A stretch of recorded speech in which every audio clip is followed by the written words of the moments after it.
नमस्कार दोस्तों, जय श्री कृष्णा, राधे राधे, जय सीताराम मित्रों। हे तुलसी मां, आपकी इस वीडियो को जो भी सच्चे दिल से लाइक करें, उसके घर में स्थायी रूप से निवास बना लेना, उसकी झोली खुशियों से भर देना। जय तुलसी मां, उसके घर में कभी अनधन की कमी कभी मत होने देना। लायक जरूर करें।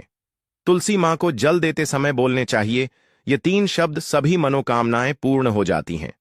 आज की इस वीडियो में हम जानेंगे तुलसी मां के पौधे को जल देते समय क्या बोलना चाहिए। एक बार की है, भगवान विष्णु आराम कर रहे थे। तभी वह मां लक्ष्मी आई और मां लक्ष्मी ने भगवान विष्णु से तुलसी मां को जल देने का महत्व पूछ लिया था।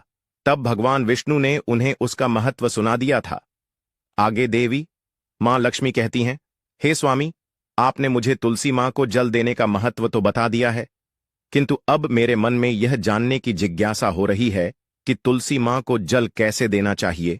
तुलसी मां को जल देने की सर्वोत्तम विधि कौन सी तथा तुलसी मां को जल देने का मंत्र कौन सा है? कृपया आप मुझे इन सभी प्रश्नों का उत्तर दें। तब भगवान विष्णु देवी मां लक्ष्मी से कहते हैं, हे प्रिय, जिस प्रकार से मैंने तुम्हें तुलसी मां का महत्व सुनाया है, उसी प्रकार से तुलसी मां को जल देते समय बोले जाने वाले मंत्र का भी बड़ा महत्व है। यह मंत्र केवल 3 शब्दों का है, किंतु इसका प्रभाव बहुत कल्याणकारी है। जो भी इंसान प्रतिदिन तुलसी मां को जल देते समय अपने मुख से केवल यह 3 शब्द बोल देता है, तो साक्षात मां लक्ष्मी उसके घर में प्रवेश करती है। उसकी दरिद्रता समाप्त हो जाती है, उसे धन धान्य की प्राप्ति होती है। वह मंत्र बताने से पूर्व मैं आपको तुलसी मां के इस मंत्र का महत्व सुनाता हूं। इस महत्व को सुन लेने मात्र से ही इंसान के समस्त पाप नष्ट हो जाते हैं। उसे 1000 वर्षों तक तुलसी मां को जल देने का पुण्य प्राप्त हो जाता है। इसीलिए देवी लक्ष्मी, आप इस कथा को ध्यान से पूरा जरूर सुने। देवी मां लक्ष्मी कहती हैं, हे प्रभु, मैं इस कथा को पूरा अवश्य सुनूंगी। आप मुझे तुलसी मां के मंत्र का महात्मा सुनाइए। भगवान विष्णु कहते हैं, हे देवी लक्ष्मी, दक्षिण में एक अत्यंत शोभा नगरी थी। उस नगरी में रमेश नाम का एक खोटी बुद्धि का ब्राह्मण रहता था। पापियों का तो वह शिरोमणि था। उसका जन्म एक ऐसे ब्राह्मण परिवार में हुआ था जो पाप करने वाले शास्त्र ज्ञान से शून्य थे। वह जन्म से तो ब्राह्मण था, किंतु कर्म से वह अत्यंत दुराचारी था। वह ना पूजा पाठ करता, ना ध्यान करता, न जप, न हवन और ना ही मेहमानों का सत्कार करता था। उसके द्वार पर आए मेहमानों को बिना दान किए ही क्रूरतापूर्वक भगा देता था। स्त्री लंपट होने के कारण वह सदैव ही पराई स्त्रियों में आसक्त रहता था। उसे मदिरा पान करने की भी आदत थी। साथ ही वह मांस खाया करता था। वह दिन में खेत में काम करके पत्ते बेचकर जीविका चलाया करता था और रात में वेश्याओं का सेवन करता था। इस प्रकार से उस ब्राह्मण ने अनेक वर्षों तक जीवन व्यतीत किया। फिर एक दिन वह दुर्बुद्धि रमेश बेचने के लिए पत्ते इकट्ठा करने के लिए एक आरशी की वाटिका में घूमने लगा और पत्ते तोड़ने लगा। तभी एक काल रूपधारी काले सर्प ने उस ब्राह्मण को काट लिया और उसी समय पर उसकी मृत्यु हो गई। उसके बाद 2 यम के दूत उसे लेने के लिए उस स्थान पर प्रकट हुए और उसे उठाकर यमलोक ले जाने लगे।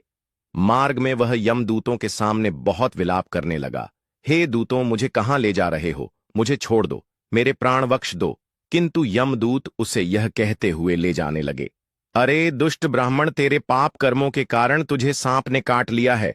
अब यमदेव तुझे अवश्य घोर नरक में डाल देंगे। फिर यम के दूत उस ब्राह्मण को ले यमलोक पहुंचते हैं और यमदेव के सामने खड़े हो जाते हैं। चित्रगुप्त उस ब्राह्मण का लेखा जोखा निकालते हैं और यमदेव से कहते हैं, हे धर्मराज, इस ब्राह्मण ने बचपन से लेकर मृत्यु तक पाप ही पाप किया है। इसने कभी कोई पुण्य का काम नहीं किया है। फिर धर्मराज अपने दूतों से कहते हैं, हे दूतों, इस घोर पाप करने वाले ब्राह्मण को उठाकर ले जाओ और इसे नरक में डाल दो। फिर यम के दूत उस ब्राह्मण को ले जाते और नरक की भयंकर अग्नि में धकेल देते हैं। अनेक वर्षों तक नरक में सजा भुगतने के बाद उस ब्राह्मण को दूसरे जन्म में एक गाय का शरीर मिलता है। गाय का जन्म पाकर वह बोझ उठाने का काम करने लगा। उसका मालिक उससे दिन रात काम करवाने लगा। फिर जब उस गाय की शक्ति कम हुई तो उसके मालिक ने उसे एक लंगड़े आदमी को बेच दिया। उस लंगड़े आदमी ने उस गाय को खुद का बोझ उठाने के लिए उपयोग किया। वह उसकी पीठ पर बैठ बैठकर घूमा करता था। इस प्रकार से उस गाय ने 8 वर्ष तक उस लंगड़े आदमी का बोझ उठाया। फिर एक दिन वह लंगड़ा आदमी उस गाय की पीठ पर बैठकर किसी ऊंचे पर्वत पर जाने लगता है। उस पर्वत पर बहुत देर तक चढ़ने के कारण वह गाय बहुत थक गया। उसकी शक्ति क्षीण हो गई और कुछ समय बाद वह गाय बहुत जोर से मूर्छित होकर जमीन पर गिर पड़ा और अंतिम सांसें लेने लगा। तभी वहां पर खड़े लोगों को उस गाय पर बड़ी दया आ गई और वे उसके मुख में पानी डालने लगे। फिर उन लोगों में एक पुण्यात्मा व्यक्ति था। उसने उस गाय का कल्याण करने के लिए अपना पुण्य उस गाय को दे दिया।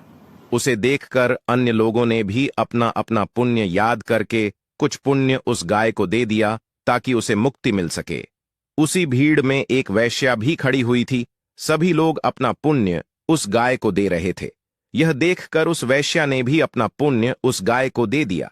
कुछ दिन देर बाद उस गाय की मृत्यु हो जाती है। फिर उस स्थान पर यमदूत आते हैं और उस गाय के शरीर से उस ब्राह्मण की आत्मा को निकालकर यमलोक ले जाते हैं। यमलोक ले जाने पर उसे यमदेव के सामने खड़ा किया जाता है और फिर चित्रगुप्त उसका लेखा जोखा देखते हैं तो वे आश्चर्य में पड़ जाते हैं। उस वैश्या के द्वारा उस गाय को दिया हुआ पुण्य बहुत बड़ा होता है। उस पुण्य के प्रभाव से सभी जन्मों के पाप नष्ट हो जाते हैं। फिर यमदेव उस ब्राह्मण के सभी पाप क्षमा करते हैं और कहते हैं, हे ब्राह्मण, उस वैश्या ने तुझे अपना पुण्य देकर तुझ पर बड़ा उपकार किया है। केवल उसी के पुण्य के कारण तुम्हारे सब जन्मों के पाप नष्ट हो गए हैं। और यमदेव उसे फिर से इंसान जन्म प्रदान करते हैं। इस बार वह पृथ्वी पर आकर एक उत्तम ब्राह्मण कुल में जन्म लेता है। उस महापुण्य के प्रभाव से उसे इस नए जन्म में अपने पूर्व जन्म की बातें याद आने लगती हैं। जब वह ब्राह्मण बड़ा हो जाता है तो उसे याद आता है कि पिछले जन्म में जब वह गाय था तब एक वैश्या ने उसे उसका पुण्य दे दिया था। इसीलिए उसके मन में उस वैश्या के बारे में जानने की इच्छा होती है और उस महापुण्य के बारे में जानने के लिए उस वैश्या का पता लगाकर उसे ढूंढते हुए उसके नगर में चला जाता है। वह वैश्या अब बूढ़ी हो चुकी थी। फिर जब उसे वह वैश्या मिल जाती है तो वह उसके सामने जाकर उसे बार बार प्रणाम करता है और उस वैश्या का धन्यवाद करने लगता है। वह वैश्या कहने लगती है, हे ब्राह्मण श्रेष्ठ, आप कौन हैं और किस कारणवश आप मुझ वैश्या को धन्यवाद दे रहे हैं? मैंने आपका कौन सा कार्य किया है जो आप मुझे नमस्कार कर रहे हैं? तब वह ब्राह्मण कहता है, हे मां, मैं वही गाय हूं जिसे तुमने अपना पुण्य दे डाला था। अपने पाप कर्मों के कारण मुझे पिछले जन्म में गाय होना पड़ा था।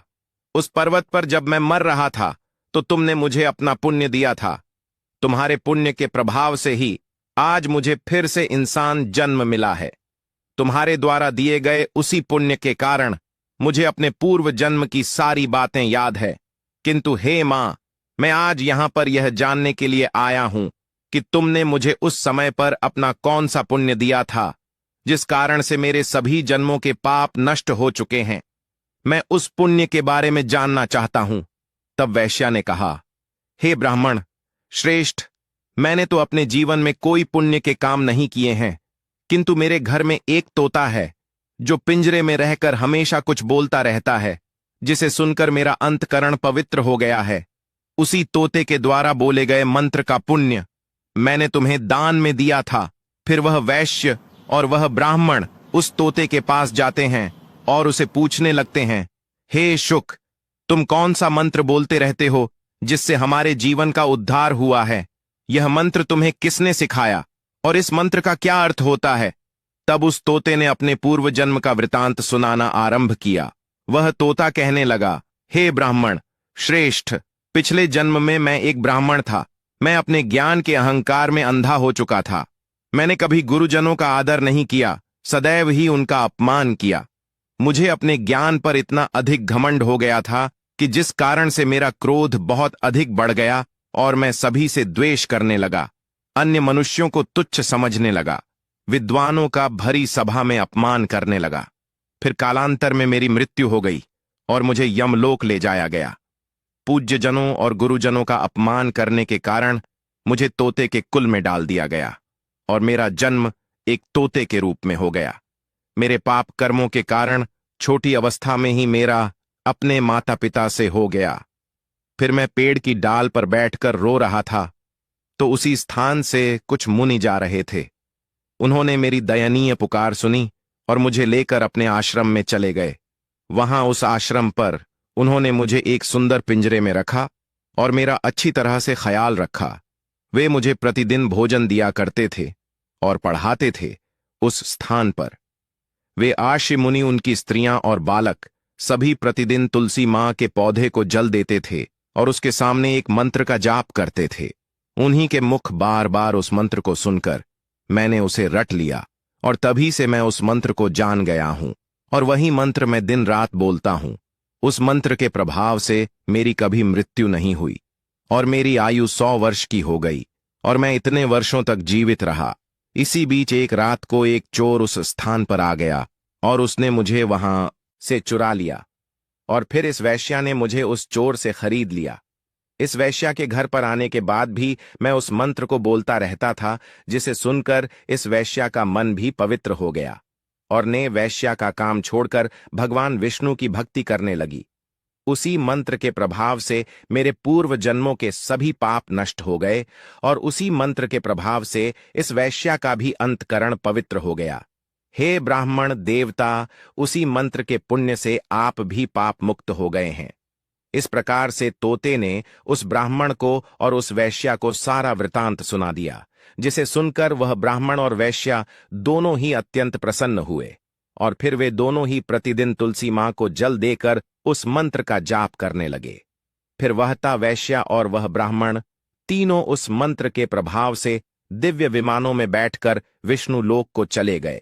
भगवान विष्णु कहते हैं, हे देवी मां लक्ष्मी, देखा आपने केवल तुलसी मां के इस मंत्र के प्रभाव से उस तोते के, उस वैश्या के और उस ब्राह्मण के सभी पाप नष्ट हो गए हैं। इसीलिए प्रत्येक इंसान को रोज तुलसी मां को जल देते समय इस एक मंत्र का उच्चारण अवश्य करना चाहिए। हे देवी, वह मंत्र इस प्रकार है, इसे तुम ध्यान से सुनो। ओम वृंदावन स्वाहा, ओम वृंदावन स्वाहा। भगवान विष्णु कहते हैं कि जो भी स्त्री प्रतिदिन तुलसी मां के समक्ष इस मंत्र का उच्चारण करेगी वह सौभाग्यशाली बनेगी। जो भी पुरुष तुलसी मां के सामने इस मंत्र का उच्चारण करेगा उसे अक्षय धन की प्राप्ति होगी। जिस घर के सामने प्रतिदिन तुलसी मां की पूजा की जाएगी उस घर में साक्षात लक्ष्मी का वास होगा। तुलसी मां का यह मंत्र राजकल्पतरु है। यह समस्त फलों को प्रदान करने वाला है। अतः जो भी तुलसी मां के सामने इस मंत्र का उच्चारण करेगा उसे संपूर्ण सिद्धियां प्राप्त होंगी। स्त्रियों को सदैव ही स्नान करके अपने बाल बांधकर मांग में सिंदूर भरकर प्रतिदिन तुलसी मां को जल देना चाहिए और इस मंत्र का उच्चारण करना चाहिए। रोज तुलसी मां के पौधे की परिक्रमा करनी चाहिए, इससे सभी दोष नष्ट हो जाते हैं। प्रतिदिन शाम के समय तुलसी मां के पास दीपक जलाना चाहिए और तुलसी मां के पास बैठकर भगवान विष्णु की आराधना करनी चाहिए। तुलसी मां के पास दीपक जलाने से इंसान को धन धान्य की प्राप्ति होती है। हजारों अमृत के घड़ों से नहलाने पर भी श्री हरि को उतनी तृप्ति नहीं होती जितनी वे मनुष्यों के द्वारा तुलसी मां का एक पत्ता चढ़ाने से प्राप्त करते हैं। 10,000 गाय के दान से मानव जो फल प्राप्त करता है वही फल तुलसी मां पत्र के दान से पा लेता है। जो मृत्यु के समय अपने मुख में तुलसी मां पत्र का जल पा जाता है वह संपूर्ण पापों से मुक्त होकर भगवान विष्णु के धाम जाता है। भगवान विष्णु कहते हैं, पूर्णिमा, अमावस्या, द्वादशी और सूर्य संक्रांति के दिन मध्याह्न काल, रात्रि और अशौच के समय तेल लगाकर बिना स्नान किए अथवा बिना हाथ पैर धोए रात्रि के वस्त्र पहनकर तुलसी मां के पत्र तोड़ता है वह महापाप होता है। श्राद्ध, व्रत, दान, प्रतिष्ठा तथा देव पूजा के लिए तोड़े हुए तुलसी मां पत्र बांसी होने पर भी 3 रात्रि तक पवित्र ही रहते हैं। तुलसी मां का एक एक पत्ता ना तोड़कर पत्तियों के साथ अग्रभाग को तोड़ना चाहिए। तुलसी मां की मंजरी सब फूलों से बढ़कर मानी जाती है। मंजरी तोड़ते समय उसमें पत्तियों का रहना भी आवश्यक माना गया है। पूज्य भाव से पौधे को हिलाए बिना तुलसी मां के अग्रभाग को तोड़ना चाहिए। इससे पूजा का फल लागुना बढ़ जाता है। तुलसी मां के पत्तों को कभी नाखून से नहीं तोड़ना चाहिए, इससे पाप लगता है। रात्रि में तुलसी मां के पौधे को स्पर्श न करें अथवा उसके पत्ते न तोड़े, ऐसा करना अशुभ माना गया है। रात्रि में तुलसी मां का पौधा निद्रा अवस्था में होता है, ऐसे में पत्ते तोड़ने पर पाप ही लगता है।